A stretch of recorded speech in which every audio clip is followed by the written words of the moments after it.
Well, we do have weather as a factor today. There's a tornado watch in the area right now. There's a flood watch, a lot of storms coming through the mid-Atlantic region as we speak. But right now, we've had a window where there's a little bit of sun poking out, and you can see the breeze right there on some of the players' jerseys. So right now, we're doing okay. We think we have a good window. As you know, this game was moved up from 5 p.m. Eastern. Now, as you know what time it is, it's 2:30 p.m. Eastern here in the afternoon on the East Coast. So it looks like we could get a good window to play here. Hopefully the rain, as it was raining just about an hour ago, will hold off for the most of this game. Yeah, that's kind of really all you can ask for. We've had pretty good weather so far in terms of snow and whatnot on the East Coast. So a little rain, I don't think anybody's going to complain. So we see Elon with the first possession of the game. There is Jillian Curran trying to get things going, and we have an early infraction and a legal check, and let's do this. So we got an 8-meter arc. This is a nice opportunity for Elon to get on the board early. The defense swarmed, but they just went into the shooting space on that one, and they looked like they're a little slow just stopping ball. Here is Curran, the freshman out of Fairhaven, New Jersey, with a look at it to start here. Less than 30 seconds in, about 30 seconds in, and the defense is quick, and there is Stanovich, Caroline Stanovich, who looks like another cost turnover for her. She's going to be someone we call her name a lot in the defensive end for JMU today. Which is interesting because we were just saying that the obstruction of shooting space was caused by the defense really not swarming. They swarmed so quickly on that 8-meter that they were able to cause a turnover. Yeah, Curran didn't have a good look at it at all there. So JMU will take over here on offense. The second offense here in the CAA since they've started CAA play, about 12.25 goals a game thus far. 51st in the country over the course of the season. Yeah, I'm curious to see how the offense performs without, 3 or 4 of their big guns from last year that graduated.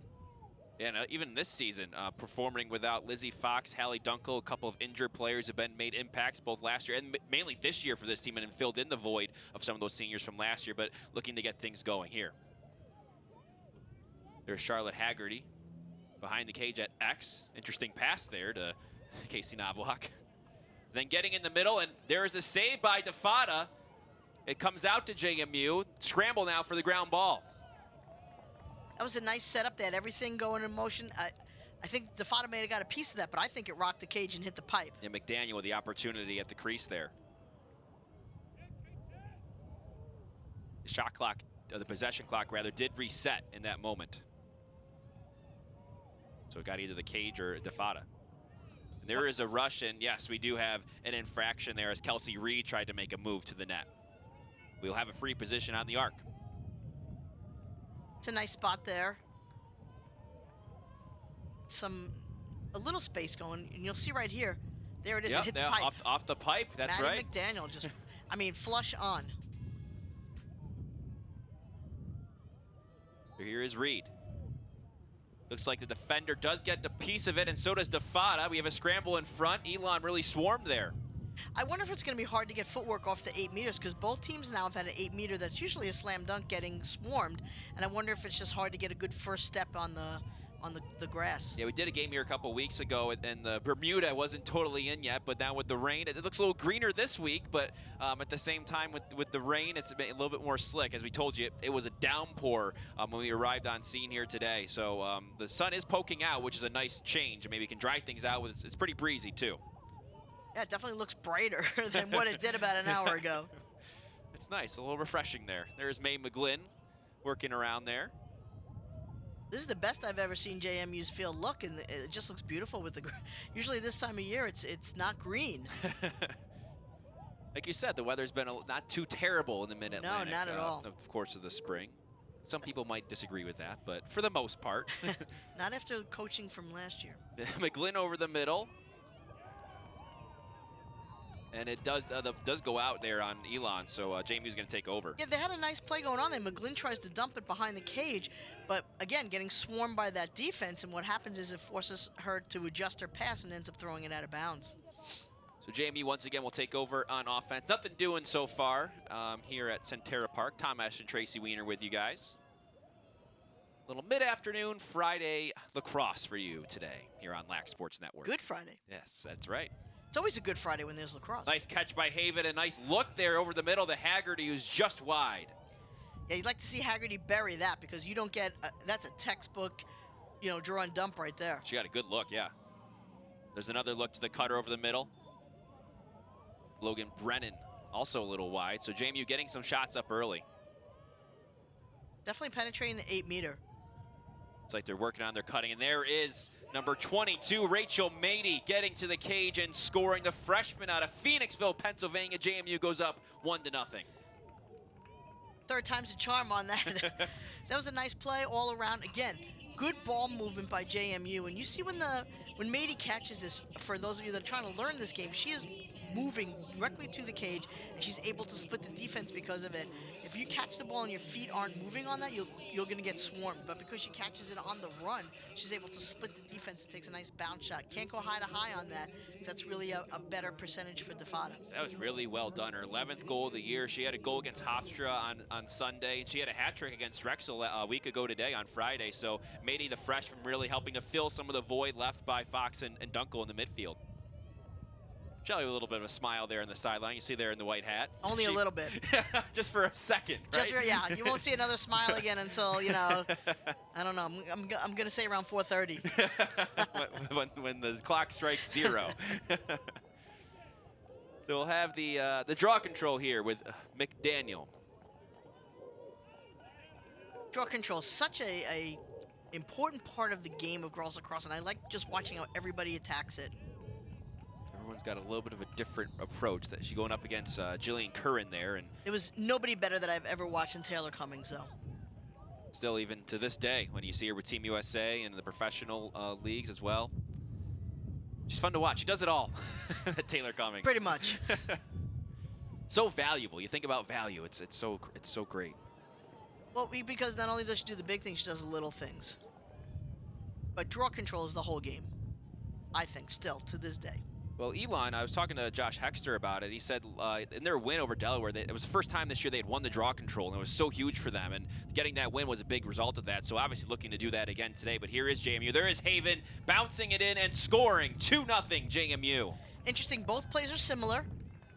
Moving the ball around, looking like you're going to come in through the elbow, and instead sending a cutter right down the middle, right down Broadway, as we call it, and catching on the move and then being able to slice through the defense. Haven does a great job right here, and you see she's completely surrounded. There's 5 Elon players around her, but you know, none of them are able to get a body on her and stop her forward motion because her feet, she just catches that on the dead run. A crafty goal, I would say, by Haven there, showing some of her seniority as a senior out of Syracuse, New York, and a captain. No, she knows how to put it in the net, no matter, you know, if it's a hard shot or if it's a little bit softer, a little bit of a change up there. Correct, and you know, coming from Syracuse, she probably thinks it's balmy today. It is. I agree. As a Syracuse guy myself, born and raised. And you admit that. Good for you. That's good to know. Ithaca College grad, though, Tracy, so. Gotcha. Not that there's anything wrong with Syracuse University, I'm just saying. Park School of Communications does a good job, too. A lot of good alums out there.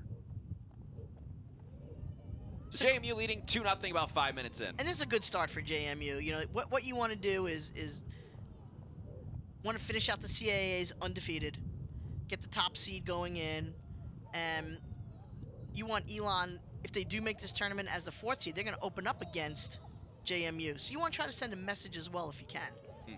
Curran does win that draw control there after the infraction, so Elon will take over. And something that Elon's really trying to work on is just staying focused when things don't go their way. With such a young roster, Josh Hexter really wants his team to just stay focused, especially on some of those little things, so things don't get out of hand like we saw last Friday against Towson, where they were even for the first 15 minutes, and then one thing led to another, and all of a sudden it was out of hand. Correct. And you see, wow, Elon runs the exact same play that JMU was running when they scored their 2 goals, except the Elon attacker is inside the 8-meter already, not coming from the 12 on the run. And I think that makes all the difference because she was able to be swarmed immediately on that pass. And she didn't have any momentum to match that. Gives the defender a little more of an opportunity to match up. You can see there Elon with 3 turnovers thus far against that JMU defense and not getting any shots off. So that JMU defense, which we were talking about before we started today, so much seniority coming back, so much experience too. Correct, and so much pride that goes into that. I mean, you know, I know we talk about the CAAs and whatnot, but they are the defending national champions. For a reason. Well, and that always plays in their minds too. You know, they want to... Oh, the ball bounces a couple times off the stick. That was a very interesting, and it's good. That's a goal there by Ava Frantz, who scores. Wow, France, her second goal of the season, sort of played ping pong with it and got into the back of the net. Yeah, that was interesting. What happens on this play is that, the ball hits not once but twice. So right here, and then again when she tries to corral it, and it goes right into the cage. See the look on her face. I don't know if it was relief, excitement, maybe a little bit of everything there from France as she bobbled it and somehow, luckily, got it past Defada in net. Yeah, that's unfortunate for Defada. You can't really blame that one on her because it's hard to track the ball as it is. So Elon decides to take a timeout after JMU takes a 3-0 lead. And we've talked so much about JMU, and just the defending national champions is something that as a program, something they're really proud of. Their first championship, national championship in program history, and they go through the regular season and they end up with a record of 18-1 as they head to the CAA tournament, then win their second straight CAA tournament, 11th CAA title, beating Towson in a tough team. And then make that run in the NCAA tournament, Tracy, which was really impressive, the teams they beat. Virginia, Florida, UNC, and BC. Those are big names. Absolutely, and I was there for the Final Four. Obviously, it was at Stony Brook University, and I remember walking on the field for the semifinals.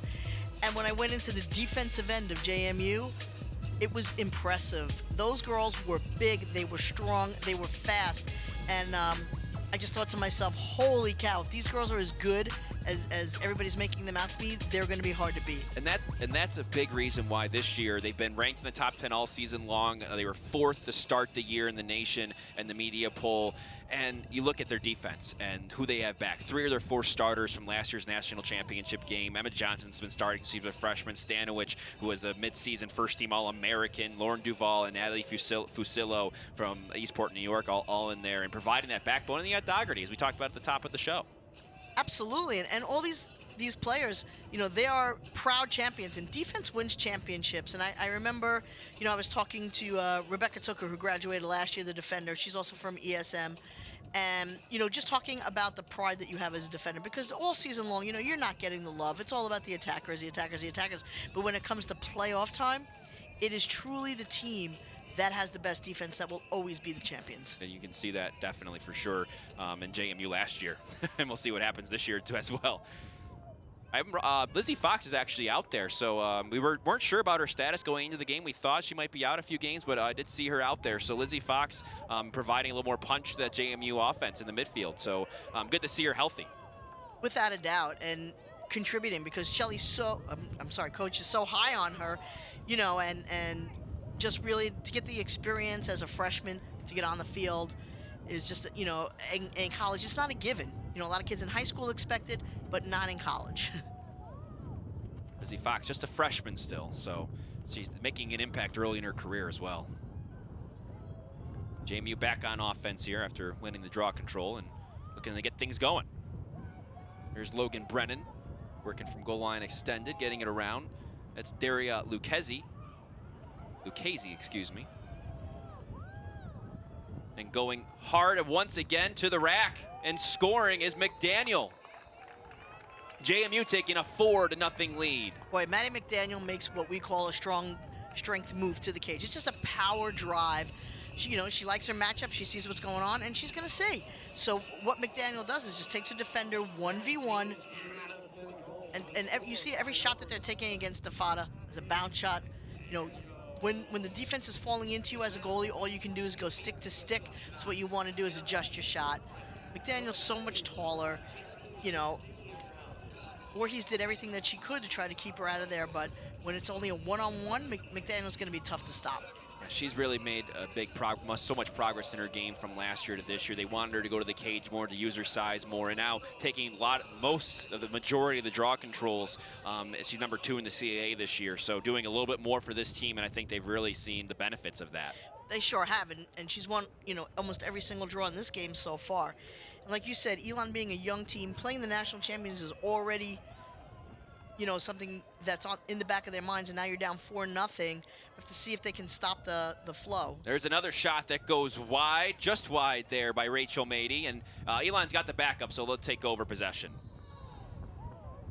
That's a tough turnover for JMU right there. They have an opportunity to kind of put the pedal to the metal and really and one of the few non-bounce shots, sails past the net, and then they don't have a backup for that. So this is a big break for Elon right here. Let's see if they can get on a little bit of a roll. Yeah, all of JMU's goals, like you said, seem very similar thus far and have been the same. Sort of the bounce, the low shots that have worked in sort of a lot of traffic as well. Maybe that's part of the scouting report on Defada, that she does see the ball pretty well. Absolutely. Up high. There's a tough pass there, goal line extended, but it's picked up. And we'll have an infraction and foul. Looks like we'll get it at the 12-meter fan. Elon will continue to work. There's Quinn Daly, the sophomore captain. Pass into the middle, that defense collapses, and Elon gets it back out. Curran looking for a shot. Turned away there by Fox. There's about 25 seconds here on the possession clock. Just watching this, it's smart the way Elon is doing this. Very patient, waiting for a higher percentage shot. 13 seconds on the possession clock. It gets to McGlynn, who gets in a couple of defenders, and the ball is loose. Ground ball with 5 seconds on the possession clock, so Elon will have to pick this up and shoot quickly before it expires, and it's going to be JMU at the end. It looks like they were going to get it anyway. JMU just does a great hustle job on that. And you see, not raking the ball, but hitting the ball into green space and chasing has become a big part of this game, because the empty stick check no longer is really a call, so to keep it in that scrum, so to speak, is not to anybody's advantage. JMU will take over once again on the offensive side, where they've looked very crisp thus far. Other than a couple of wide shots, they've really got their cutters moving, and that's what Shelly Clays Bockham had said. She wants to make sure their program can do a little bit of everything and be a team that is dangerous from dodgers to feeders and sort of work things around. And she thinks they have one of the most versatile offenses in not only the CAA but the country. She thinks no other team in the CAA can match up with a team like them with the different scores they have, and they've shown that today with all the different scores, 4 different scores so far. Absolutely. And what do you want? There's another shot, and another low one. That's Haggerty. Once again, it's JMU 5-0. I like the setups. I like the movement on offense by JMU. Feet never stop moving, never catch the ball standing still.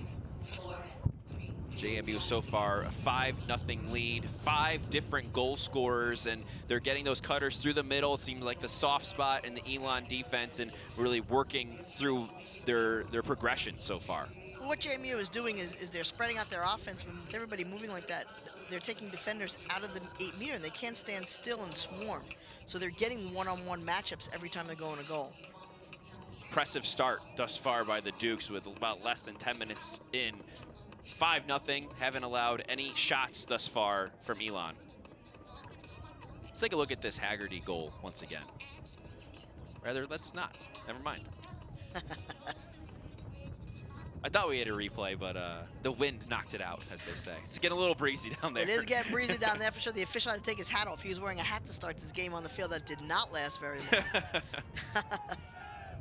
As we said, the game time, as you know, moved up from 5 p.m. Eastern to 2:30 p.m. Eastern time today at Centera Park here in Harrisonburg, Virginia, just because of some of the storms in the area, looking to come in a little later. But right now we got a window of decent weather, so so far so good. As JMU once again wins the draw control and they take over, it's Lucchese, a little spin, and gets it back out. So tried what she thought she could do and smartly worked the offense around. And patiently. Like, patience is the whole game. You know, as an attacker, you really don't have a lot of patience. You just want to get to goal. There is Lucchese. What a move there. Great dodge and get to the cage. That was nice. That was a great save by Defada, but again, that's a high shot. Yeah, if Lucchese maybe went low there, like her teammates have, she would have had a little bit of a highlight, I must say. Stuck her foot in the ground. That was beautiful. But it was a great save by Defada. Lucchese showing some quickness. Finding a diving Haggerty, who gets it out. Nicely defended there, though. There's another low bouncer that goes wide, and I thought that went off JMU, but it's going to be JMU ball. They're saying that the Elon defender was the last to touch it.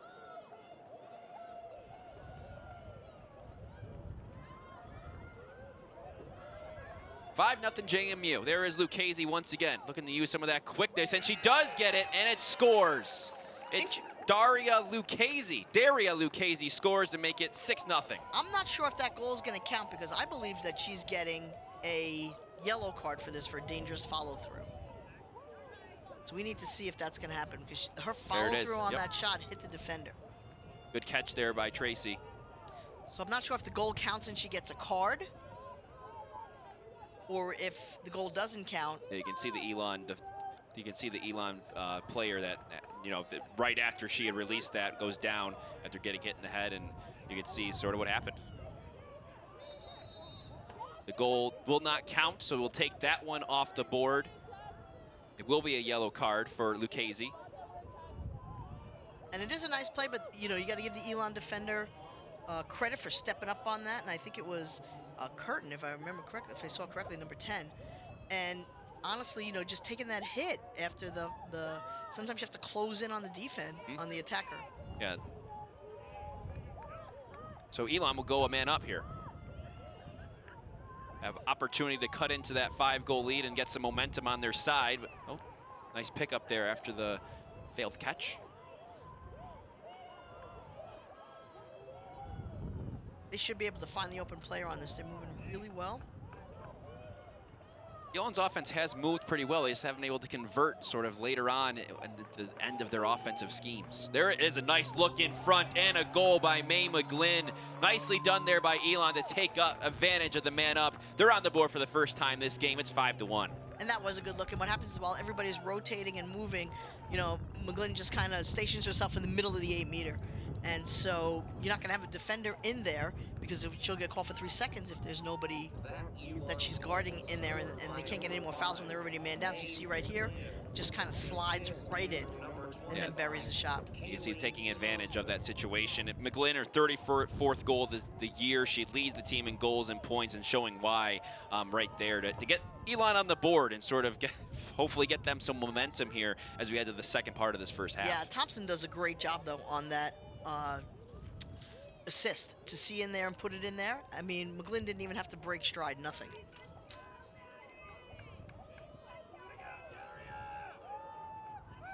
Thompson, who's not normally known for her feeding either. She's only got about 6 assists this year, but nice pass there.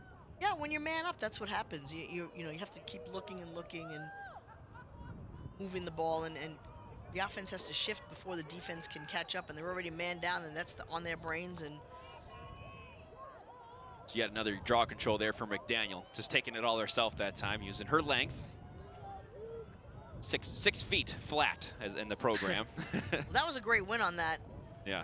And then to do the underhand pass to get it out of danger. They're gonna probably spread out and try to run this clock off. Looks like what they're doing. You can see Lucchese released after the goal. Back on the field. And I always forget that it's a releasable. Yes. Yes. So after the goal, she would come back on anyway.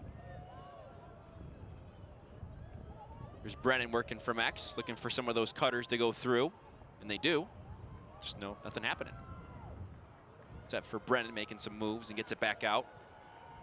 Right around 30 seconds on the possession clock, and there's another low shot and a score. This time it's Rachel Mady, the freshman, getting her second of the game. JMU taking a 6-1 lead. The spot that she picks on, that's unsavable. You cannot save that shot unless you maybe throw your body. I can't even imagine what you have to do as a goal. You lay down and it's such a tough angle. It's just, but look at the spot that she picks. There's just no way to stop that. JMU playing with a purpose today, especially with their shooting. They've been very efficient thus far and have a very focused game plan. Well, it's interesting. This might be their last game for a while, correct? Do they have one game left? They play. They stay at home this Sunday. They've got William and Mary for their final CAA game, and then they'll have 2 weeks, I want to say, until the CAA tournament. They have next weekend off. And they're probably excited about that. I can imagine. I'd like to ask Shelly if she's given them any time off. My gut tells me no. It's a little break, but I'm sure the practices will be extra fun. The games are always more fun than the practice, so time off's always nice, but with that still, hey, we got to go to practice every day. And yeah, it's just, when you're preparing for a game, it's just a whole different mentality. But maybe practice will give them time to get a little healthier and improve a little bit more to get ready for the CAA and NCAA eventual tournament if they make it. If they win out their conference. Oh, yeah. And then win their first round. Nice dodge there by McClin to get in there, but there's too many defenders and jarred loose. That was Mady who jarred it loose there. Mady making an impact on both sides of the midfielder out of Phoenixville.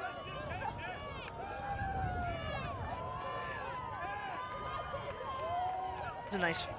Kristen Russell right there. She's moved up from mid-A to D the last couple of games because I mentioned some of those injuries, and only seen a few games now been relied upon to do something like that. No transition. Important. That was great transition. Yeah. Just getting the ball out of danger and finding some green space before you get rid of it.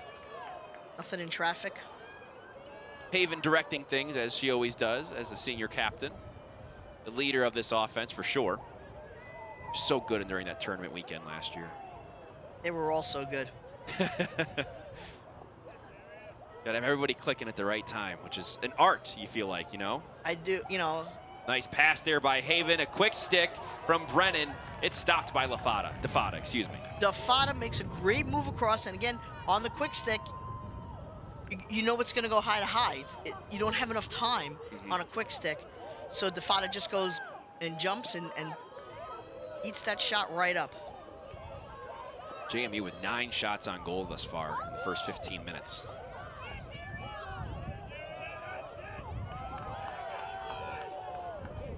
JMU riding a little bit through the midfield there. 6-1 JMU here, less than 15 minutes to go.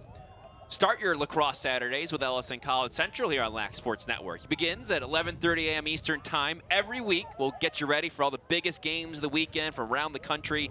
Don't let your game day begin without checking out Ellison College Central only on LAC Sports Network. Another show in store for everybody tomorrow morning, tomorrow Saturday. Just an update for everybody.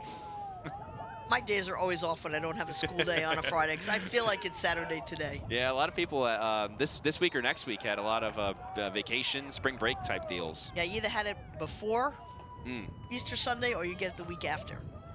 Summer Laree's here on the 8-meter free position. Elon with another chance to put one on the board. Laree's had a hat trick against Delaware over the weekend, so she has come on. She will take it, takes the shot, and Dougherty sees it all the way. That's a clean save, saw it all the way, and doesn't give up a rebound. We talked about Dougherty at the start of the broadcast and just how solid she's been back there. And you mentioned playing behind Gussie Johns. I'm sure she learned a lot, but wanted to play too, and then doesn't get her shot until a senior in high school, and then gets to a place like JMU. And again, when you play behind a goalie like that, you can't help but get better and better every day. Gussie's just so good. So JMU takes over up 6-1. There's Casey Knobloch behind the cage. I would imagine Dougherty and Gussie Johns are the 2 goalies for Team USA. Yeah. Gussie's been there a while, and Dougherty might be, once again, working with her quite a bit. Yeah, and I would say that Dougherty, Gussie Johns, Meg Taylor, probably the better goalies in the country right now. Out of Maryland, yeah. It's passed there. And over to Haven. Some cutters making things a little congested. Nice catch there and a score. That was pretty by Katie Tchaikovsky. The feed from Haven, and JMU takes a 7-1 lead. What kind of trust do you have to have when you throw that into a sophomore like that? Tchaikovsky makes a tough catch and a tougher shot. So you cannot even blame the defender on that because it was great defense. You see right here, everybody's in good position, but that's just a great play. I mean, Zajura had great position. Just you can see the look on Zajura's face. She goes, I was right here. I don't even know how she caught that, she's saying. How'd she catch that? Yeah. Not only does she catch it, though, she buries it. Right, and puts it in the back of the net. Tchaikovsky's a sophomore, as you mentioned, her 9th goal of the year. Someone they've been pushing all year long, and Shelly Claes-Bacham saying she's really been the glue now of their offense, stepping up in that attack role and that front line. They've expected her to move the ball, make good decisions, and she's someone that they say doesn't take a lot of risks, but they want her to take more. And I think almost that play, I mean, it was a tough catch, but the shot, I mean, that situation might have been even tougher. And that's why you see the smile on Coach Elliott. Yeah. And there's a, Chikaski's probably saying to him, Coach, you saw that, right? That's what you wanted me to do. Right. Having a little chat there with Daria. You have a stick check here of Chikaski versus Chikaski. Well, I guess because Hexter saying, we had great position, checking away. How does that stay in your stick? Maybe because it's not legal. Let's see. Take a moment to figure it all out. Enjoy the weather, which is not raining at this point, which we're all happy for. I'll take one more look at this to see what exactly they're looking for. So right here, they're saying, has it not fall out of the stick? How does it not? We need that stick checked. The game is going to be 7-1. It's rainy, so maybe it's not legal, but. Oh, it's checking another athlete's stick, and the goal was good. It wasn't Chikoski. Instead, it was number 19, Lily Byrne, who gets a lot of high fives. Interesting turn of events there. Yeah, maybe it was just a random stick check. I don't understand. It might have been. I don't think Byrne has been in the game just yet, but maybe it was a random stick check, and we proceed with the goal from Chikoski. So she gets her goal, and she's excited about it, and so is JMU, and we'll pick the game back up. 12:51 to go. I guess we assumed it was Chikoski's stick just because of the fact that she scored the goal. I would assume that's what they were doing. They must have got a tip from somewhere. McDaniel once again takes the draw controller. Once again is doing pretty well in the circle today. Doing really well. This is our CAA game of the week. Tom Esch and Tracy Weiner here with you in Harrisonburg, Virginia. Getting a little darker, so we're hoping the weather cooperates. Game time moved up from 5 to 2:30 p.m. Eastern this afternoon. It's a smart move. You don't want to put anybody at risk, anybody at danger, but you got to get these games in as we're approaching the end of the season. Yeah, JMU with an open weekend next weekend, but Elon does not have one. They don't have a game on Sunday, but JMU does. There really wasn't another time to play this game. There isn't, and you don't want to interrupt the academics as well. You have to understand that, college itself is coming to an end, and you're getting into finals time. Memories, right, Tracy? Memories of staying up for 48 hours straight, yes. Oh, you were one of those who waited until the last minute? 100%. I still am. Good ball movement by JMU, but it looks like a save in front by DeFada. But JMU does pick up the ground ball off the long rebound. The ball bounced out pretty far. The aggressiveness of JMU is fun to watch. They never give up on a play. They're going to settle down a little bit here. Once again, look for the right shot, right opportunity.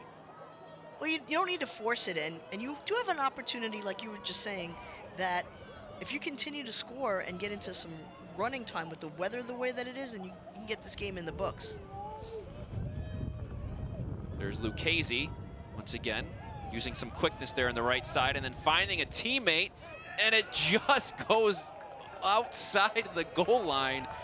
Wow. That was close by Casey Knobloch, but the spin on the ball was just right for Elon and the Phoenix. DeFada just got enough of that, and on that wet turf with the mud where the goal circle is, the ball dies. So we're just stuck there.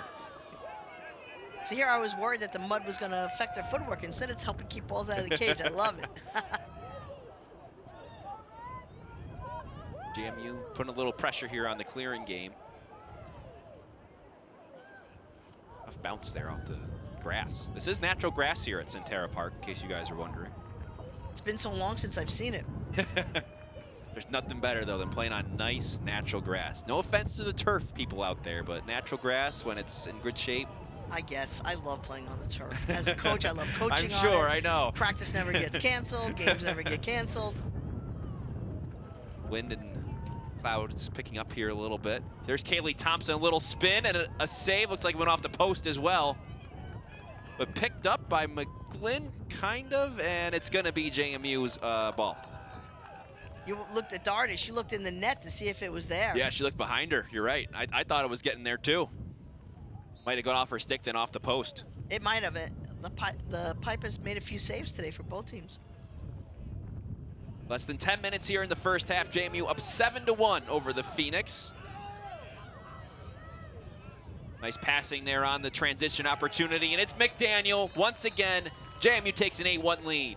So for the young lacrosse players that play attack that are watching this game today, what McDaniel does on that, textbook. All the time in the world, so many attackers force it, so many attackers just catch it and try to get out of their stick. She recognizes 1, 2, 3, 4 cradles before she buries it. She knew she had the time. And that's what you have to do. I love it. I love the patience on that, and I just like the recognition of knowing that you had that time, not to force anything. McDaniel, second of the day. She has 5 draw controls as well thus far. She had two goals in each game over the weekend. So McDaniel giving James Madison an 8-1 lead over Elon here at Centera Park in Harrisonburg, Virginia. We'll be right back here on LAC Sports Network. They look impressive right now, and they look confident and playing really well. You never want to peak early in the season. This is about the time of year that you want to be able to say to your team, okay, we're looking good, ladies. Our turnovers are minimum. We're winning the draws. We're burying our shots. We're starting to get healthy, and it's at the right time. So it looks like Elon will take that draw, and looks like we have another penalty on top of that. So Elon looks like they'll take over here. Take one more look at what just happened off. Well, it might have been a little bit of a push, but they blew the whistle on that because the goggles came off and the clock was running. So unless the official blows the whistle, the clock's going to keep moving. I think they decided that as well. So looks like we're at even strength right now. Like you said, it rained about before the game started. It's been pouring and a little tough turf out there too. So as they call it, the old turf monster. The turf monster. Love it. Elon takes over anyway. So.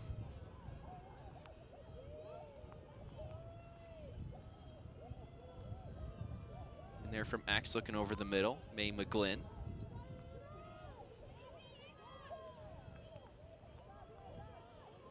Less than 9 minutes to go here in the first half. It's Quinn Daly, the captain, looking for her opportunity and looking in front, and it's sort of swept in, and that's a goal. Wow, Cammie Lynch with the one-timer. It almost looked like a hockey goal there. Yeah, I'm not sure if she hit it in or was it a pass that went awry. I'm not really sure. Like when you're, at the point in hockey and the defender sort of shoots it in front and deflects it in. You're right. There had to be some sort of deflection there because it looked like the pass was going to the right. That Elon goal was scored by number 9. Daly did drop her stick. The announcer said it's Cammie Lynch who scored. So maybe everyone should just drop maybe they should both drop their stick and we'll figure out who actually got the goal there. That was a pass into traffic, so I'm not really sure which stick it hit. It was a deflection, and looks like at the end of the day it's a goal, and it is Cammie Lynch's goal. As you can see, the rain has started coming down. We had that little window, and the rain is coming down. Hopefully it's just a short little shower here, and the radar looks pretty clear, which is a good thing other than what's over us right now. Sometimes the radar doesn't detect everything. The forecast, for most of this game, scattered showers. You can see it's brightening up a little bit as it's raining, so maybe it's just a sun shower. We'll be okay. But there is a tornado watch in the area for this game until midnight in the area. Flood watch, all the 9 yards as a storm front moves through the mid-Atlantic, and the sun's back out. So maybe we'll see a rainbow. Who knows? That's correct. This is a tough game for everybody. Officials aren't happy. Players aren't happy. Coaches are all bundled up. Wet sticks. the subs are all bundled up, and when coach calls their name, you just see them kind of shake their head like, I don't really want to take my sweats off. Everything's cold, yeah. Well, it's not cold out there. There's times when it's cold, but not this game, which is nice. Taking it hard here in transition and getting it through.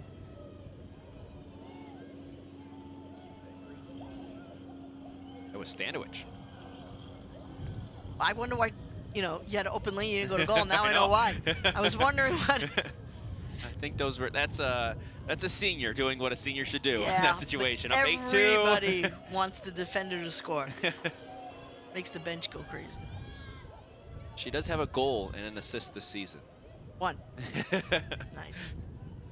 And 85 caused turnovers. Right. Where it's the other way around on the other end, right? Yeah. First team midseason All-American. We have a little scrum near the net there, and Elon comes out with it. Oh, nicely done there. That's Daly bringing it out. Got out of traffic in a hurry, right? Yeah. Smart kept her stick down away from everybody else and got Elon possession without giving it back up. Right, what JMU doesn't want to do right now is start to force some shots, get away from the game plan that was working, and let Elon kind of scratch their way back into this game, because we all know in girls lacrosse, you can score goals in bunches. This is not an insurmountable lead. Elon, looking like they're sticking most of the way to their game plan. They wanted to work the clock a little bit still, and they have the time to do that with 6 goals. They just got to stop JMU on the other end if they want to do that. That's Daly, who gets fouled on the way to the net, and she'll get a free position at the 8-meter mark on the left hash there. And this is a good hash mark to get, because this is your strong side. So you're going to take a diagonal run to the cage. It opens up the whole cage for you. Should watch Stanowich here. Looks like she'll probably be on the right side, on the stick side. She's so huge there, and you see her coming in, number 32.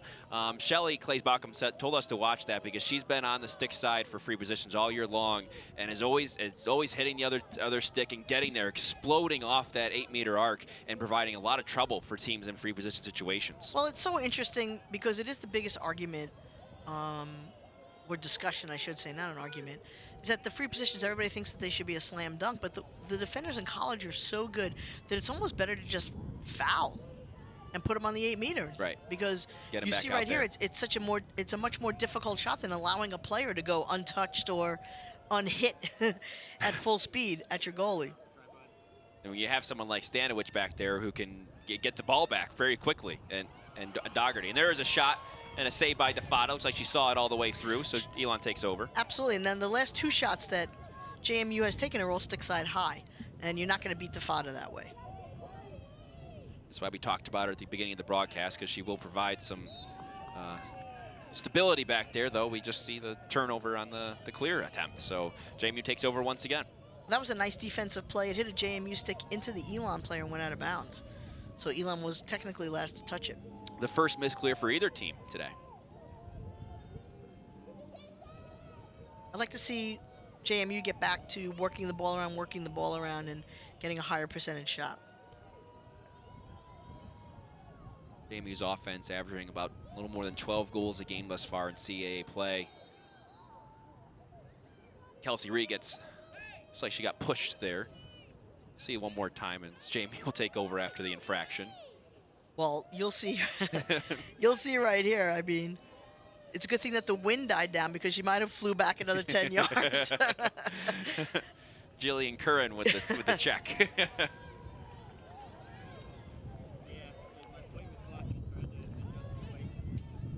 I like to watch the offensive setups. You'll see right here, now they're setting it up for the dodge to the cage. Everybody takes the one-on-one.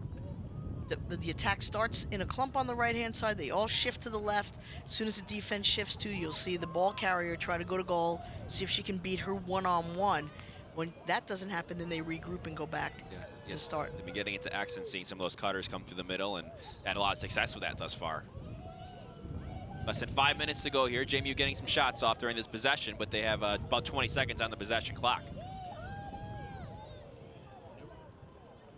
They find Haven, who had a couple of defenders swarm her as soon as she got the ball, and tries to get it back out with 10 seconds on the possession clock. They're going to have to hustle here with 5 on the clock, and they might just get into the corner and kind of put it out of bounds and give Elon the ball without the transition opportunity.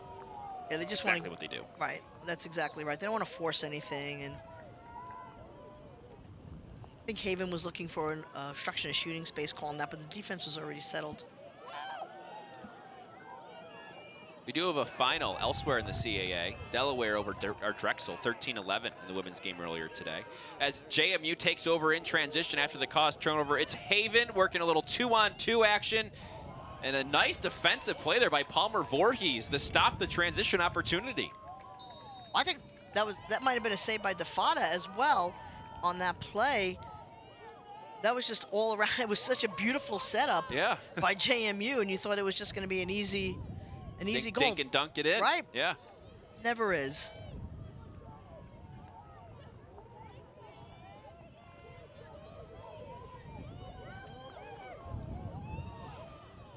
Elon takes over here, about 3:30 to go here in the first half. Sun shining now, which it wasn't a couple seconds ago. Make sure to stay tuned for our halftime show, our Lacrosse Now halftime show of highlights from the first half, and you can see more details about that final I just told you guys about. And T.D. Elon, you might have heard of him on the men's side of things for Yale. He returns to Albany, the team he transferred from later on tonight, which would be a very intriguing matchup, a big Friday Night Lights game out there in the Capital Region. So all that coming up here at the half on LAC Sports Network. Interesting that when you say Delaware beats Drexel, that's actually, I would think, good for Elon. Yes, it is. It's Delaware's first conference win thus far there, so they moved to 1-3. Drexel falls to 1-3 as well. Elon in that 4th spot at 2-2. So now it's Elon at 2-2, Drexel at 1-3. So that gives Elon a little bit more of an advantage, especially going into against a team like JMU today. They've got less than 20 seconds on the possession clock to get a shot off as well. There's another foul with 15. They move quickly on the restart, getting it back out. Looking at it, 8 seconds on the clock, and they're gonna have to get something off. It's Lynch, and it goes wide, and it expires. Nice defensive possession there by JMU. That really was, and Elon moved the ball around, just could not find an opening in that JMU defense. Yeah, they really tried. They've tried to work it around as much as they could, and that JMU defense just suffocating. I think that was Lauren Duvall, I believe, who had that last line of defense there. You know, Coach Balcom's going to really give them a hard time about the last 5 minutes of this half and the unforced errors and the inability to take a higher percentage shot and make some more distance in this game. Yeah, something we've been watching for JMU is turnovers this year. They only have 3 today, but they are last in the CAA at 18.25 turnovers a game. So something they've been trying to clean up despite their perfect record. I mean, at that point, you got to sort of look at the little things and clean those up as you go. And again, yeah, like I agree with you. They're going to start to look at the bigger picture, and she's going to say, hey. There's Thompson. She goes low and scores. Elon gets a goal with less than 2 minutes to go in the half, and it's an 8-3 JMU lead. Elon is not going away. They're not going to go away. And if JMU continues to not do what they need to do on the offensive end, you're going to let this team chip away at you. So now in the last 2 minutes, which as a coach drives everybody crazy when you give a goal up, that's just a great take to the cage. And the JMU defenders were there, but they just didn't close the shooting space. You'll see they leave it open right there to split a double. And that's always a no-no when you're going to look at this film tomorrow. Thompson, a freshman out of Bel Air, Maryland, and 23 goals on the season, 6 assists and 29 points overall, second on the team in the goals and points category. So as a freshman, really came on the scene. We talked about her Sports Center goal last week and getting sort of the limelight and really providing some more life into the program and giving it some more national recognition, which is huge, and especially for the future when you have an athlete like that who's come on so quickly for this young team that is Elon, to have a freshman come in and produce. Bodes well for your future. I mean, you're going against the defending national champion, and you have no fear in taking it to the cage. Especially against, like we said, all those defenders who've been there and done that, especially in the national championship game itself. Exactly. That'd be interesting to see if you're JMU. Do you just hold on to the ball, try not to make an error, or are you going to try to... I would imagine they would hold for the last shot. 5-goal lead for the Dukes with 40 seconds to go in the game, in the first half, rather. There is a cutter in the middle, and it is Knobloch, and she scores. But they're saying that she went through the crease. She's looking at the official. I don't know if Miss Knobloch actually agrees with that one. So that is no goal, excuse me. 20 seconds to go. That one waved off.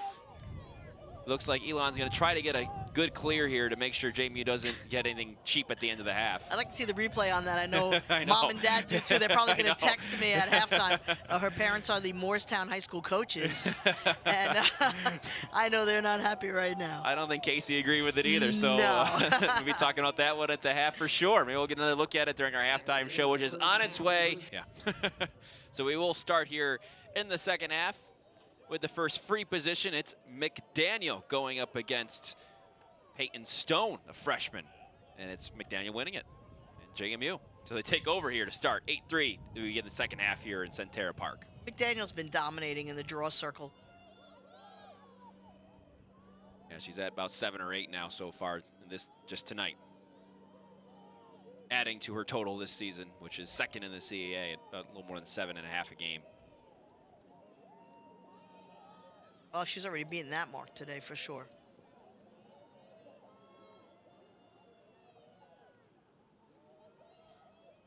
JMU working some things around. Got a little bit of a different lineup in there than they had in the first half. See Marie Durkin in there, number 14, freshman midfielder. And they see a shot there by Haven. She's a familiar face, and she scores. 9-3. JMU starts pretty well here in the second half. Did you see the power on that shot? It's a flick of the wrist, and before Defada could even react to it, it's already, you know, moving the netting in the back. I mean, you forget sometimes they make it look so easy, these players. Haven's just so talented and so strong, but it's just the wrist snap that she gets on this. You'll see right here, as soon as her hands right there are extended, it just lets it fly. And that is stick side high, but there was so much pace on that Defada couldn't even get her stick on that to save it. Haven has just such a presence out there. You know, you can just feel it when she has the ball, when she doesn't have the ball, and she definitely attracts a lot of attention as well. But even there, where it's just one-on-one, mano-a-mano, and she still gets the goal. Well, the thing about it is that she, as the senior, recognizes the important parts of the game. So she knows we need to score. You know, this is a time where we don't want to give Elon any momentum in the second half. Give me the ball, clear out, let me do my thing. You have another draw control here, then it's this time won by Elon, so trying to take some of that momentum back. One of the few draw controls that Elon's gotten this entire game. JMU's been pretty dominant in the circle as they've been trying to do throughout the season, and a little bit more of a focus on that with McDaniel there in the middle this year, and they lost a lot of that from last year's team, and McDaniel's really helped fill that void. When you graduate the caliber of players, and you and I had talked about this before the broadcast, that JMU did, it's going to take a while for the team to truly come together and gel and see who steps up, see who gets comfortable. It's not going to happen in day 1 or day 2. You need it to happen in April and in May. Right. And that is what's happening right now to JMU. That was great defense right there by Elon, forcing Haven to step out of bounds. Haven was tiptoeing the line a little bit there and bit off a little more than she could chew, so Elon will take over, and they're okay. They can pick the ball up, and they'll start their offense. 9-3 game here. Tom Esch and Tracy Wiener with you guys. And what was once a stormy day here in Harrisonburg, but it's been quite nice for this game. Much better than we thought looking at the forecast. So hopefully, knock on wood, we'll get this one in and call it a day. There's not even wind. I mean, it was so windy and rainy before. Now it just looks like regular, you know, April showers bring May flowers kind of weather pattern.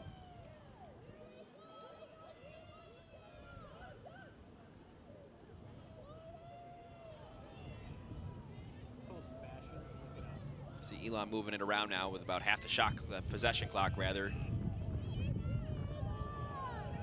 Here's Cammie Lynch.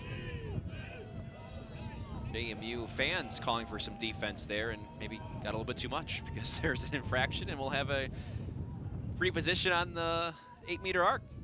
Now this is an interesting free position. It's a right-handed shot. You see the players move around. So that's what we talk about, the free positions. Now you're surrounded by JMU.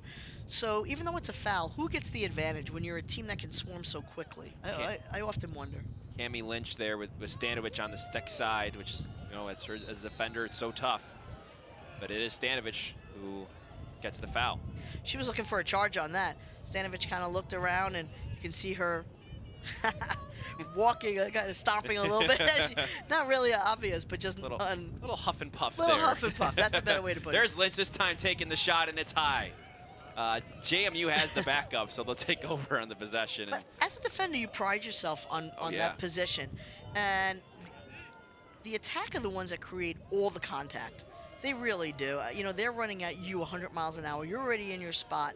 So when you don't get that charge, you really get, you know, you really get a little frustrated. As JMU takes over on offense, we do have a note here. Paige Brown has taken over in goal for Elon. So taking over for DeFada, who had quite a few saves in there. But it is Brown who's been in now for almost half the game.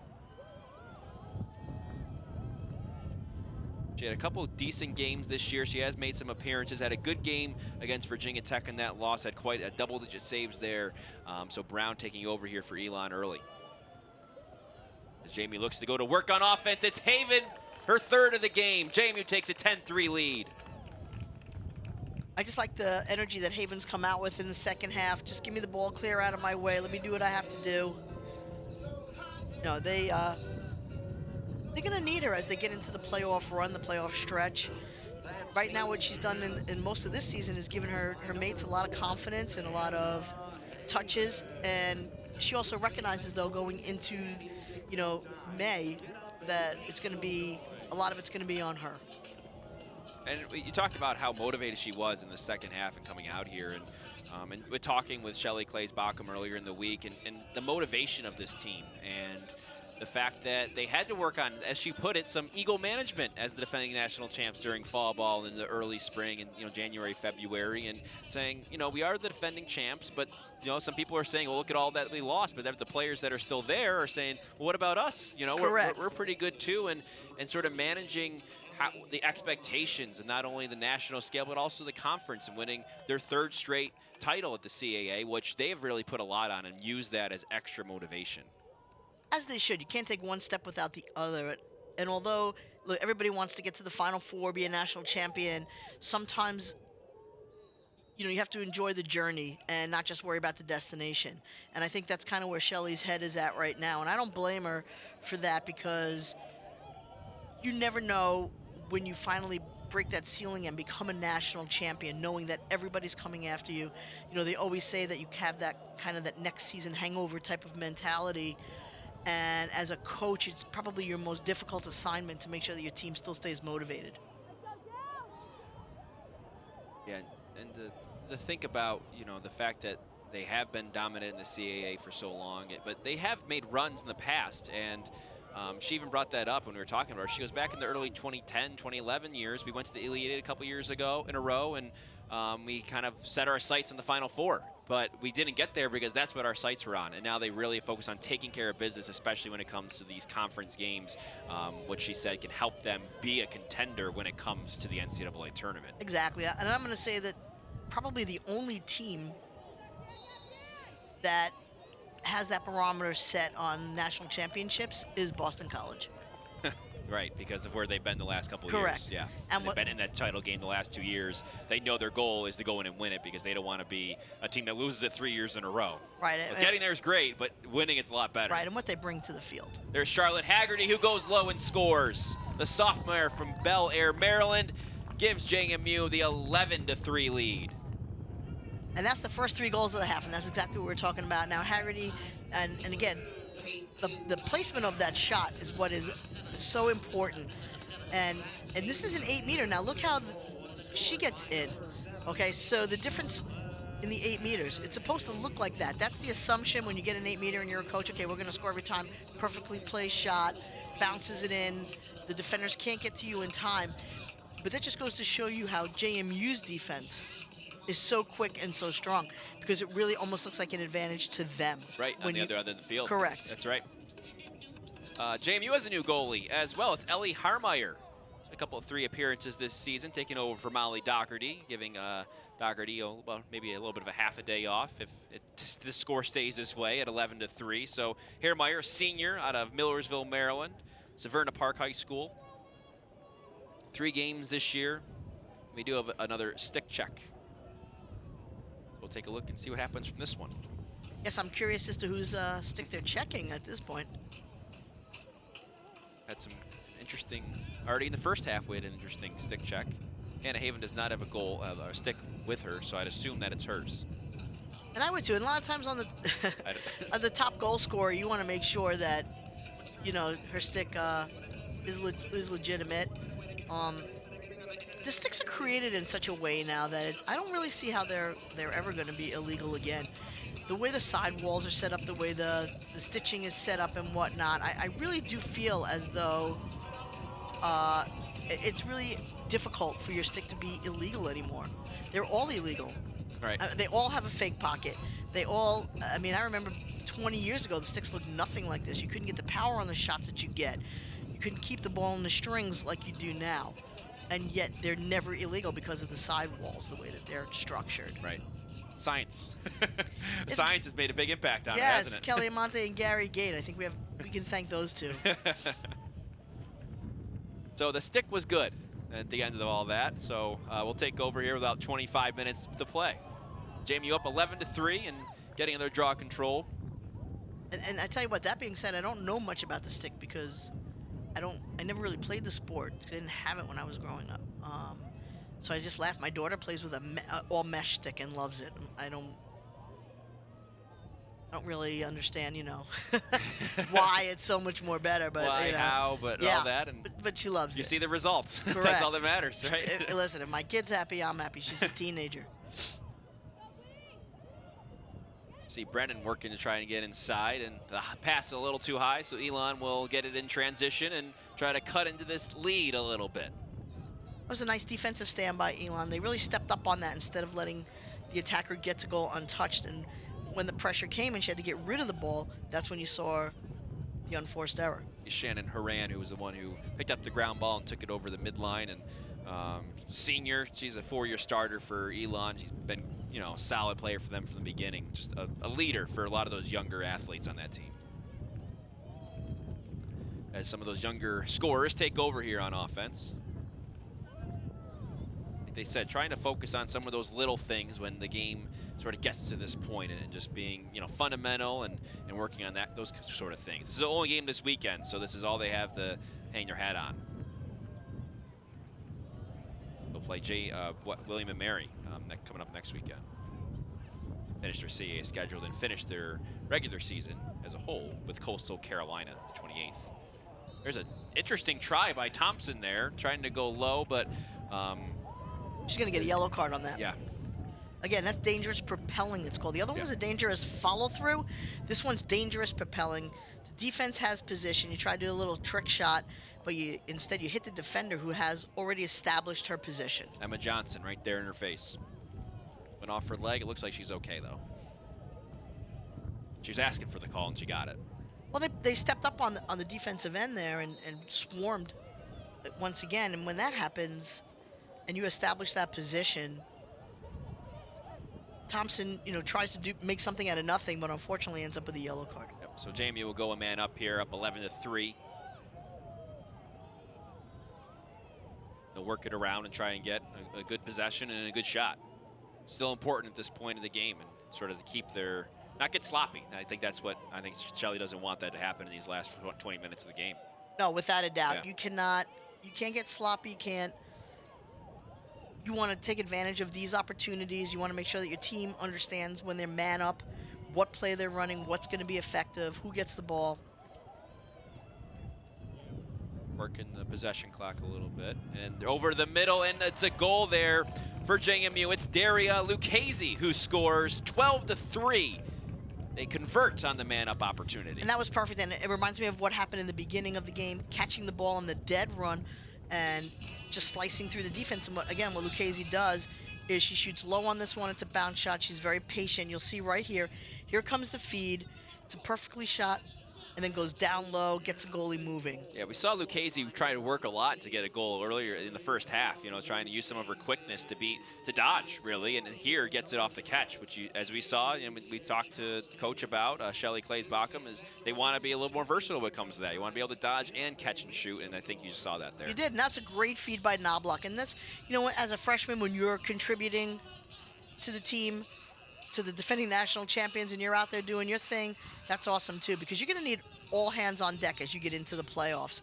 So that's a great feed and a nice finish. Yeah, these freshmen have been fun for JMU, and we talked so much about who left, but some of these freshmen, and they kind of have brought some more spirit, and not that there wasn't spirit, but a little bit more fun, more of a humor side to the team. And well, I'm surprised because some of them are from Morristown, so I mean, humor and fun, I don't really know how that works. But, no, I'm just kidding. Well, between Mady and Knobloch and Lizzie Fox, those three have really provided a punch, not only on the field, but off the field, too. It's great, and it's when you want to change the culture of your program or keep the culture where it's at, which Shelly's really into that. Coach is one of those, and she's fun-loving herself. I mean, she was at Hofstra for years, as you know, so we got close with her on the island. And just so much fun all the time. And JMU is just a great college town to go to. And for them to be able to bring some freshmen in, when you've already graduated that core group of seniors, you're going to have the next wave coming out now. But when they embrace the younger players, that's how you know that you've changed the culture of your program. And there's a word that she said a lot, especially in our talk this week with Shelly and I, as value. She's talked so much about wanting her players to feel valued, and I think that's so important. That word for a program it's huge. And as an athlete, you want to feel like you matter. You're important, and to do that and to realize that as a coach is important. You're coming to the national champion. Many of you play at the highest level in high schools and club level. You do bring value to the table. You wouldn't be going to a college Division I program if you didn't have lacrosse value.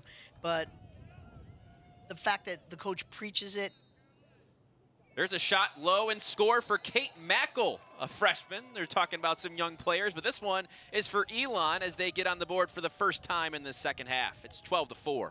Snuck that one in there, but it was a low shot stick side. So what happens as a goal, you have to get down on that and try to move from stick high to stick low.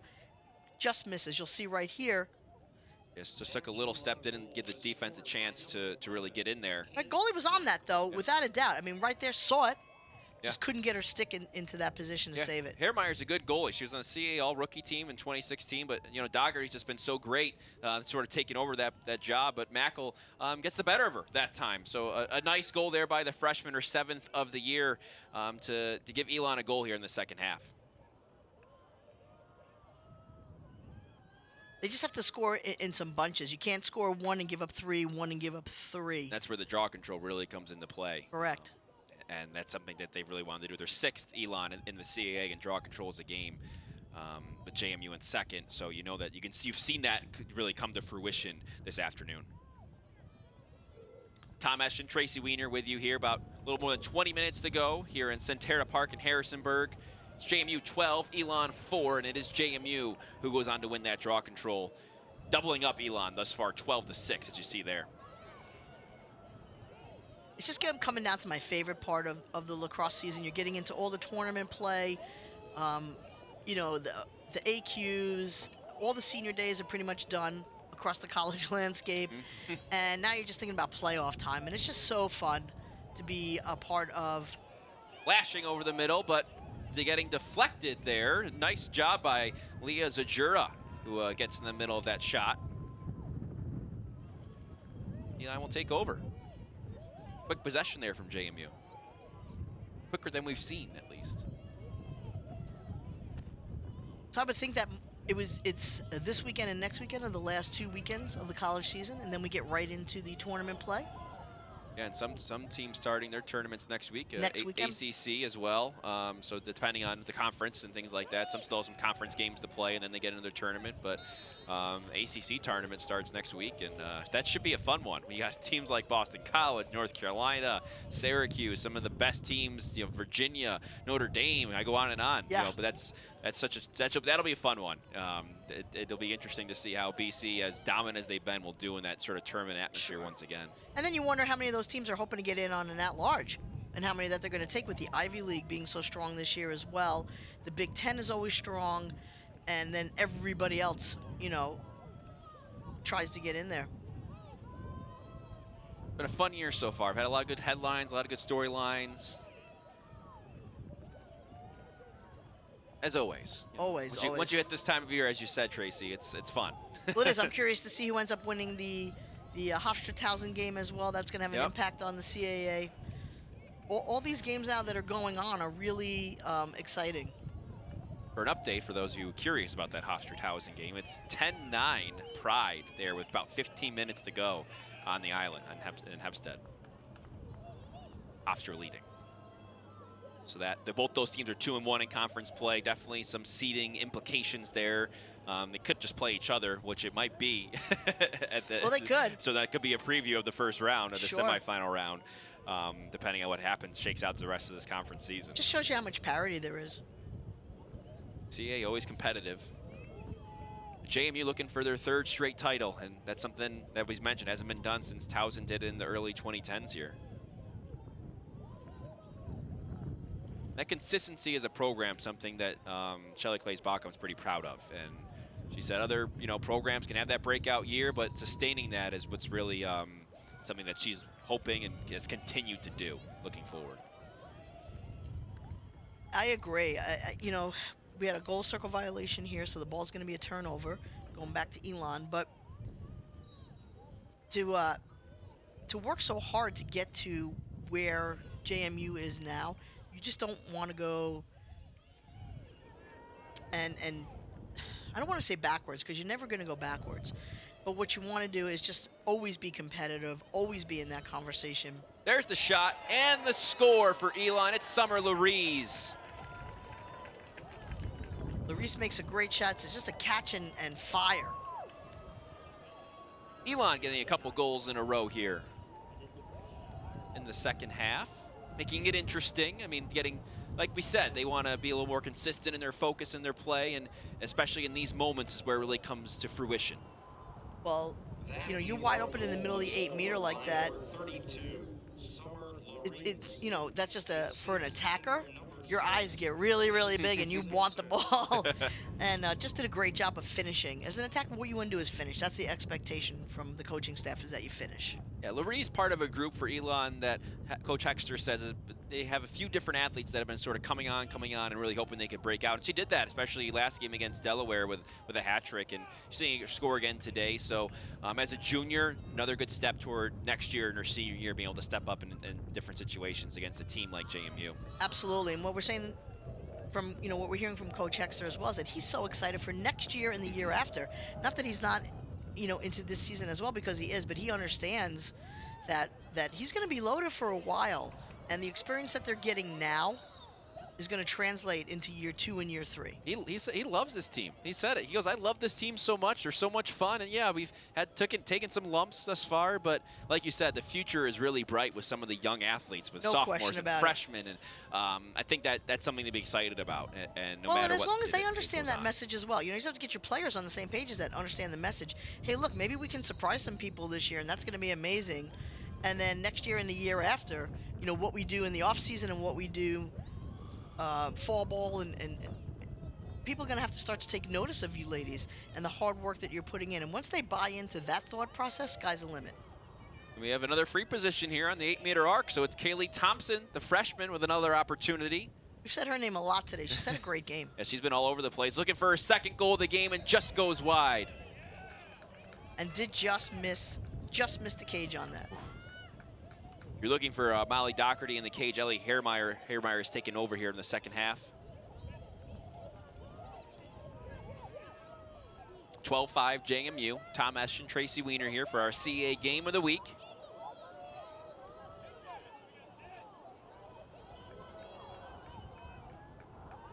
Just a couple weeks left here of our CAA game of the week schedule. Nice spin move, and just pushed out, and we will have a free position.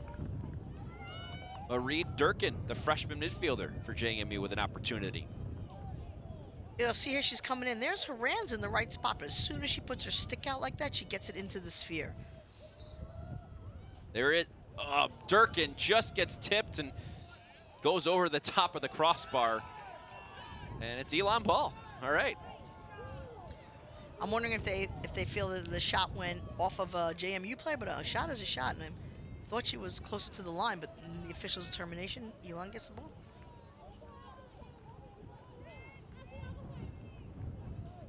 So Elon will take over. They've scored the last couple in this one, 2 in a row, so looking to string some goals together.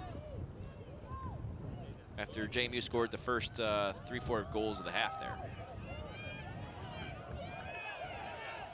There is JMU taking over. They're going to shoot it because the goalie's not in the cage. And there's the goal, a long one there from Haven. She took the empty net and scored pretty easily. She needed to score on that because as a senior leading goal scorer on the team, if you miss an empty net, oh boy, it's a long night for you. Taking advantage of that opportunity for her 4th of the game, matching her jersey number. Center net too. You practice those much, Tracy, or is that just no? You don't really feel? practice those. You just have to assume that your senior, leading goal scorer is gonna bury that. They wanted the feeder to actually take that shot, I think, but she was being smart and safe and giving it to her goal scorer. Yeah, Brown, the freshman, out of the cage on the clear attempt, and couldn't get back there fast enough. No, and I do like bringing the goalie out of the cage. I'm not adverse to that, but on that particular play, you just have to make sure that as the goalie, once you're up past the 50, that that you make a perfect pass getting into the offensive zone. A little bit of a scramble there, trying to get it for Brennan. She does after the infraction. JMU takes over. There's Kelsey Reed getting it to X. Oh, nice dive to the net, and the backhand goal is a good one from Linnea Hughes. Haven't seen a reverse shovel shot in years. How about that? I'm not really sure if there was any other shot she could have taken. I think they're dancing, having a good time. Her first goal of the season, so I think she wanted to put a little extra into that one, and she saw the opportunity and she took it. I like that. It's the way the defense collapsed on her. She didn't really have another shot. You can see, where was she going to put it?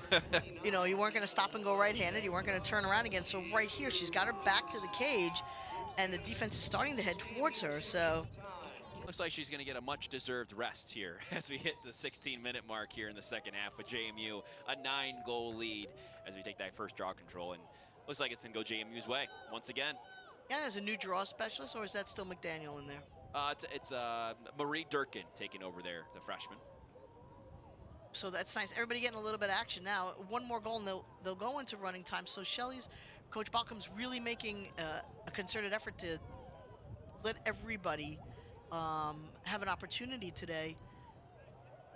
I've always thought it was good to mix, too. Mix some of your leaders with, and there is the nice pass and goal by one of the leaders. It's Kelsey Reed, the junior captain, scoring for JMU to make it 15-5. It's just a beautiful setup. I like the energy right now that James Madison has that on the field. They look like they're having a great time. They're distributing the ball well. Everybody's getting touches. Such an array of goal scorers for them. Yeah, see the pass there coming from Katie Tchaikovsky, a sophomore, and who's been done a lot for this team, and then Reed finishing nicely once again for JMU. And that's just a great, and that's set up. You don't even see that happening up there, but, the pick that starts up top that allows everybody to kind of move. It's the little things that go unnoticed. And they don't really end up in the book, but when you look at Elizabeth Murray had set that pick up there, and when you see that happening, comes around the screen, Tchaikovsky just feeds it perfectly, and when everything works in place like that, the way the coach draws it up, everybody just feels good.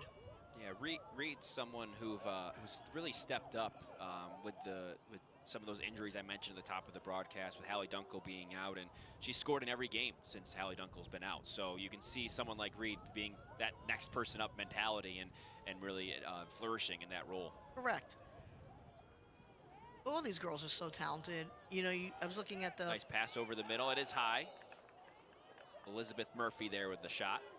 When you look at the pedigree of the schools that they came from, they're all, these girls are so used to playing at the highest level. A lot of them winning, too. You see a lot of state champions among these college athletes.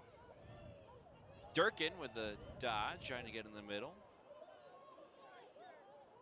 40 seconds here on the possession clock. JMU up 15-5, so the game clock is continuously running while it's a 10-goal lead for JMU.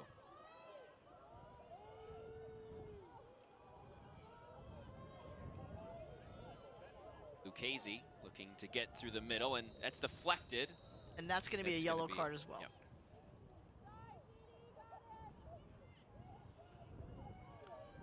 Our next CAA game of the week is tomorrow at 3 o'clock Eastern in Amherst. 15th ranked UMass at 2-1 in conference play, hosting Fairfield, so looking for their first conference win. That's tomorrow, Saturday, 3 o'clock Eastern time only here on Lax Sports Network. So Lucchese will sit down with the yellow card, and Elon will go a man up, trying to dig into that double-digit deficit. Yeah, you just can't, turn and fire when the defense is on you like that. And sometimes as an attacker, you have the ball in your stick, you just want to get rid of it. The clock's running down. You feel like your hands are free, and you're not really paying attention to what the defense is doing at that point. Lucchese, a sophomore, so still sort of learning those ebbs and flows of the game. Yes. Oh, a little behind the turnaround and shoot there from Quinn Daly. Goes wide. Trying to be creative. Thompson digging in.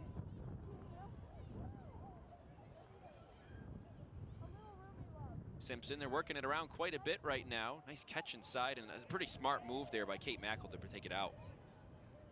Oh, thought she had it in front right there, Larice.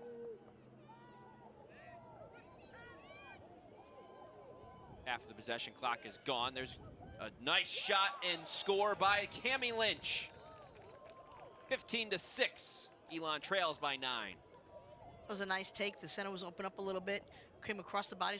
Lynch was coming to her right and pulls it to her left, and makes it just a beautiful shot. Lynch's second goal of the game. See here, she's going to the right and then comes to the left. And again, Hairmeyer's right there, but the pace on that shot just couldn't corral it. Yeah, a lot behind that one. Yep. Lynch, a junior from Red Bank, New Jersey. A couple nice games this year. 5th multi-goal game. 3rd on the team in points this year as a junior.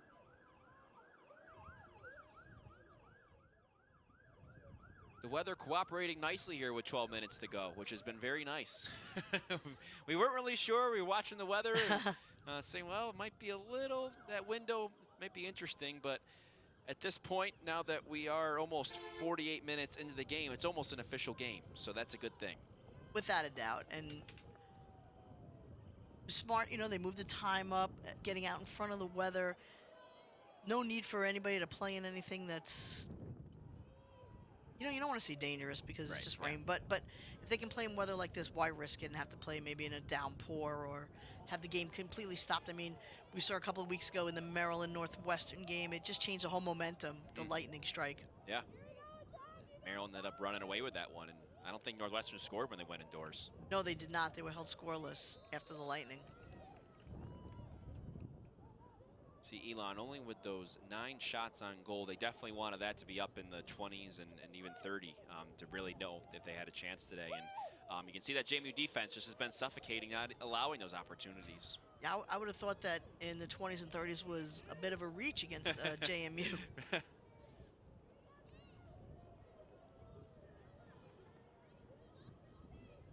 15-6, JMU leading Elon here in our CAA game of the week. Tough pass over the middle with a couple of red shirts in there. Fight for the ground ball, picked up. Simpson, so she got fouled as she raised her stick into the air. Yeah, there was a push from behind. You see that pass gets forced into the middle like that. That's how you know you have a young team. Your veterans know not to kind of force that passing, because even if it gets caught, there's nothing you can do with it because you're swarmed. Simpson will take it from the center.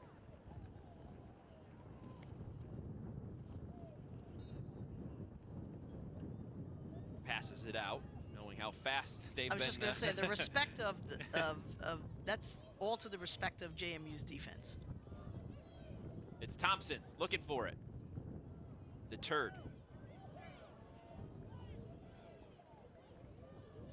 Even some of the subs now in on defense doing a nice job. We have a shooting space looked like on Elon there, or on JMU rather. Quinn Daly's going to get an 8-meter on this one. Sophomore captain. She was a defender actually in high school, but they liked her as a midfielder. Looks like we have, yep, she's going to retake this one once again after the penalty.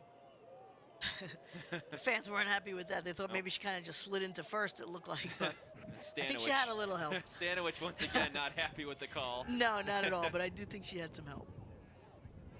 Man, that JMU defense on those, like you mentioned earlier, Tracy, it's something to watch. And like you said, always thought of as more of an advantage, but when you have a defense like that, it makes it a lot tougher. It does, and it almost becomes part of your strategy to... Simpson over the middle, shot and scored by Mackel.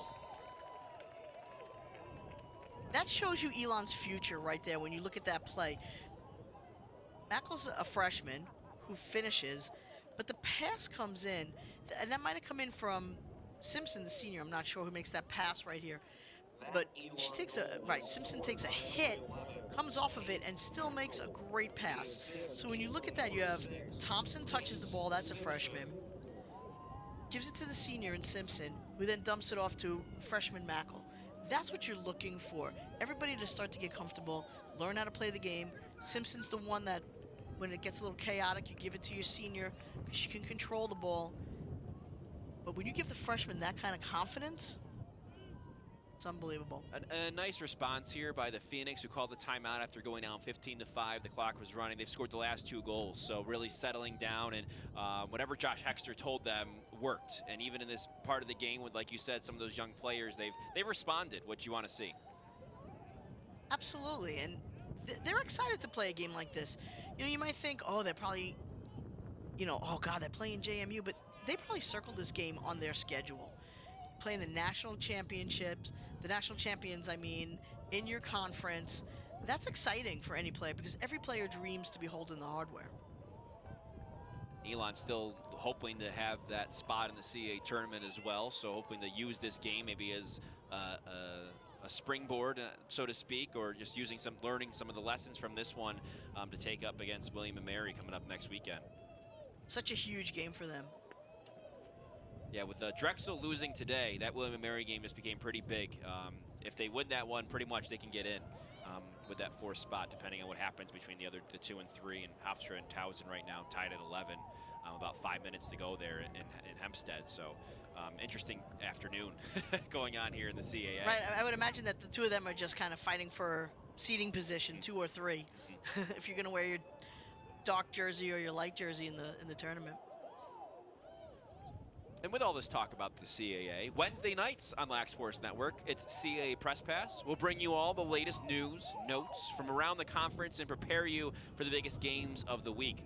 CAA Press Pass on Lac Sports Network every Wednesday, 8 p.m. Eastern Time.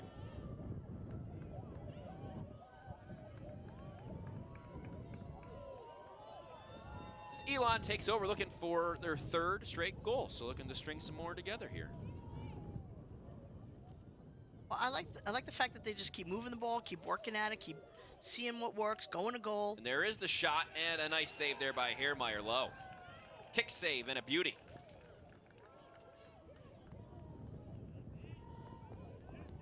Stopping that run, at least for the time being.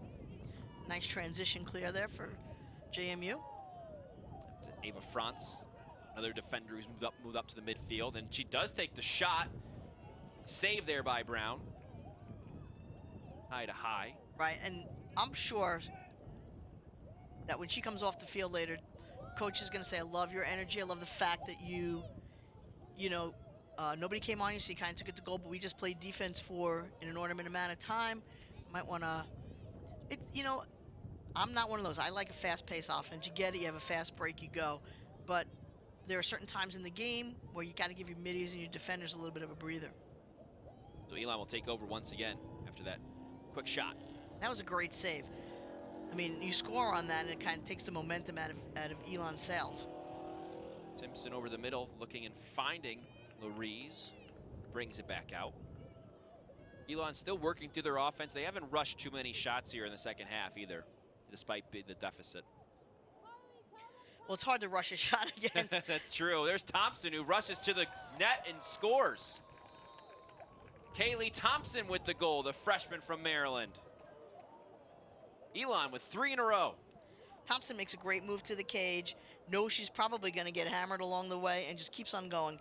And that is the toughest lesson for an attacker, is to know that from February until May, you're going to be bruised from shoulder to forearm, and you guys have to learn how to deal with it. Take a hit and keep on going. Well, she's someone Josh Hexter says doesn't shy away from anybody. So what a better example than going up against JMU and do that kind of a goal. Pretty impressive there from Thompson. Scoring her second of the game, 3 points on the afternoon. You see the CAA Rookie of the Week back in February. Definitely make an impact so far for this team and will for years to come in this conference. Absolutely. So much to build on, so much to be proud of as a coach. And again, the energy of Coach Hexter when he talks about his team. He just he'll be just as sad as the girls when the season's over and he doesn't get to see them every day. There's always that postseason blues, they might want to call them, right? You spend every day together, and it's a bond that you love about sports, especially Correct. in team sports. It's nice. Bringing me back to my old days on the football field, Tracy. Well, I remember, I got to interview Shelly the minute they had won, and she was just so proud of the graduating group because she loved them. I mean, she was happy for them, and Remsburg, Guardian, Warden, Kerrigan, that whole group took her. They were just hard-working lunch pail kids, and that's her style.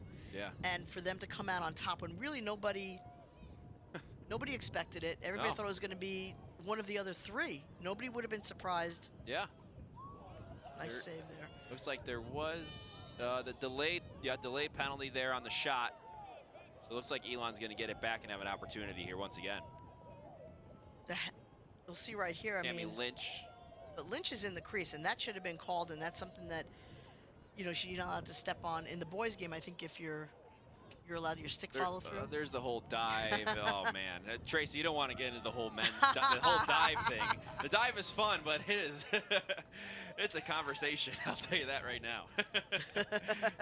It's been fun to see it back in the men's game this year, but there's been some instances where you're like, well, I don't know if that's the rule. Just a little bit of the back and forth. Whereas, Gotcha. Like you say, in the women's game, you know if they're in the crease. Yeah. Yeah, if your foot's on the line, it's no good.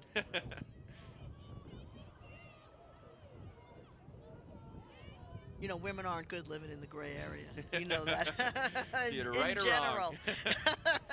I've got 3 sisters and a mother who can attest to that. There There's you the go. Rees going at the net.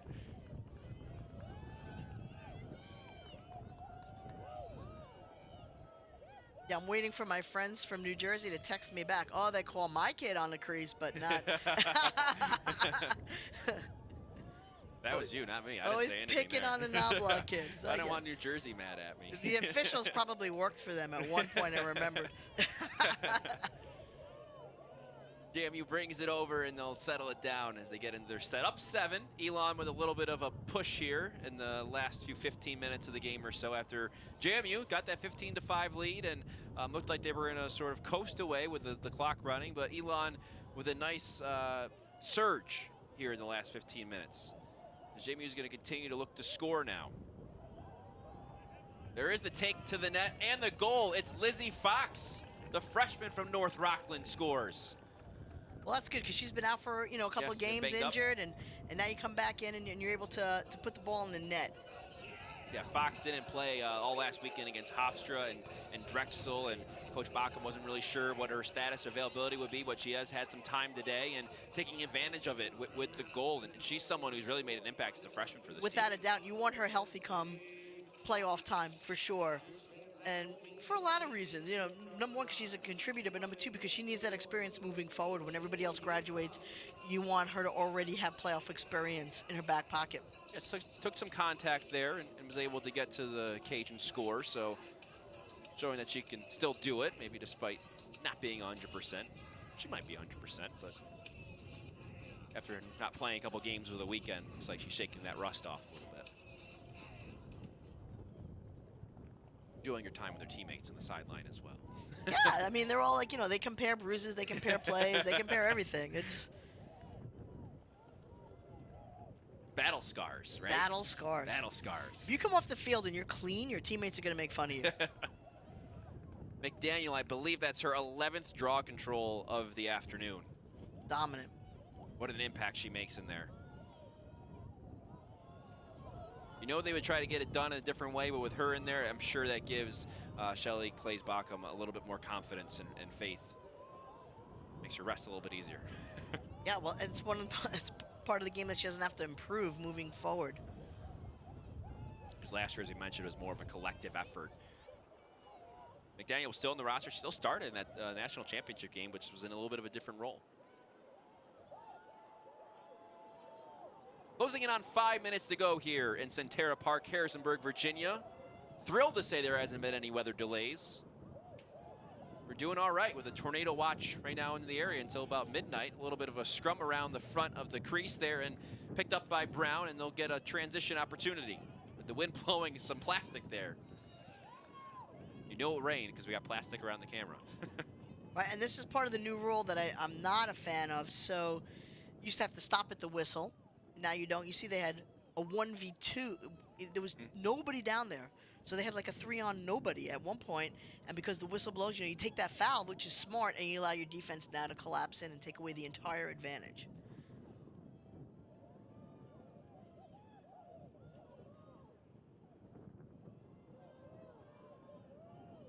I think we changed the rules too much in girls lacrosse. I think the rules of lacrosse, I think across the board, really something that everyone wants to see a little bit more uniform. And you see some coaches and players even speak out about how they just want everyone to be on the same page. Well, we're not even in high school and college. Right. I mean, that's my biggest issue. I'm supposed to prepare my girls for the next level, and several of the major rules are not in the high school. The fact that defenders can't still run through the crease in high school is ridiculous. It's been in college for over 3 years. You look for them transitioning from high school to college, and there's a learning curve there for some of these athletes. It's a challenge. You're right. It is a challenge. JMU with a man up with Emmy Fernandez with the slash. So they'll look to cash in and grow that lead to 9. About 4 minutes to go here in the second half, and looking over the middle, that pass and congestion, but the shot was stopped there. Knobloch with the opportunity, but Brown, the freshman, gets the stop. Casey picks up that ball in traffic and tries to make something happen, and it just didn't. Brown came out of the cage there, so JMU pounced down her, and it looks like Elon's going to take over. I thought she ran into her own player at first, but I guess there was a little bit of everything there. Everybody had some contact on that. All right, we'll clear things up as Elon will burn off the penalty here. About 3:30 to go.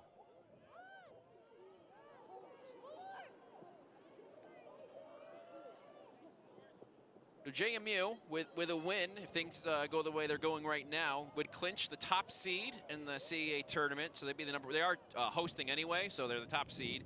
And now today they would clinch at least a share of the CAA regular season title. So JMU looking like they're getting back to that #1 seed like they have been here for the CAA tournament. So you have a chance in a season then to win 3 different titles, correct? So you can be the league champ, regular season champion, conference champion, and national. Right.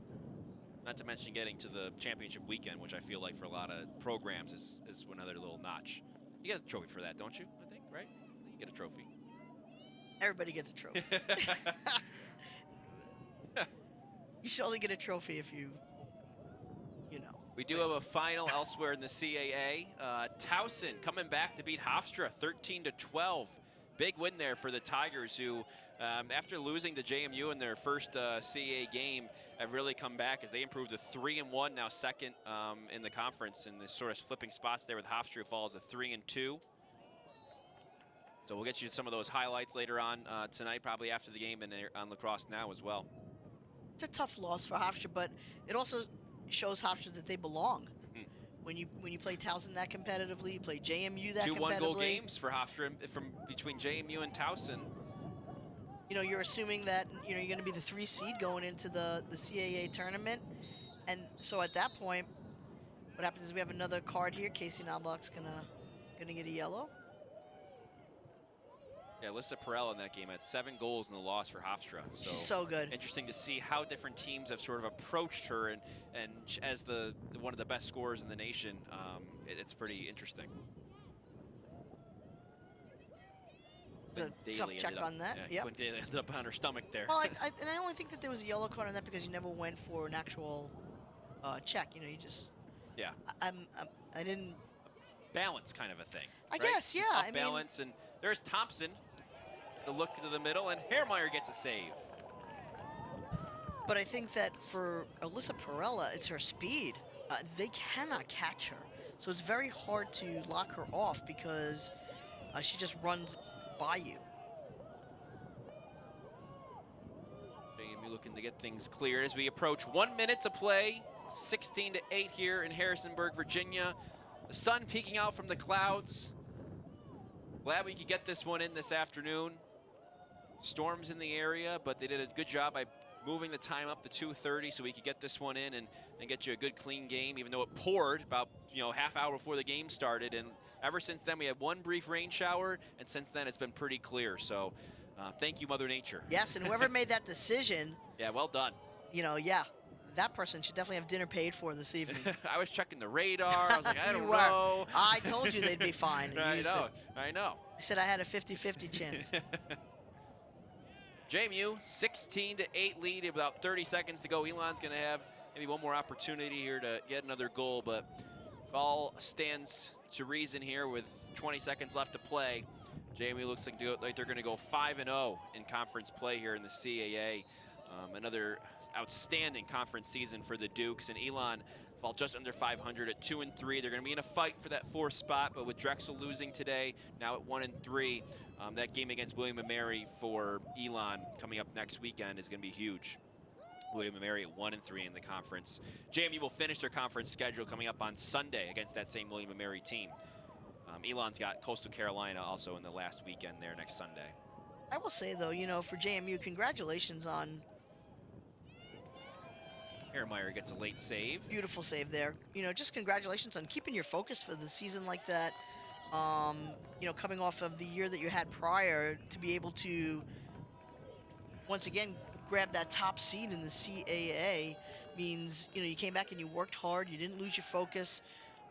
Even though you graduated a multitude of talent, what those girls, the legacy that they left and what these girls have learned and brought into this season, JMU's right where they want to be. This group hoping their legacy not only is another, run to the national title, but that 3-time CAA champion back-to-back-to-back. That is something that they're looking to do, this class of seniors and this James Madison group as well.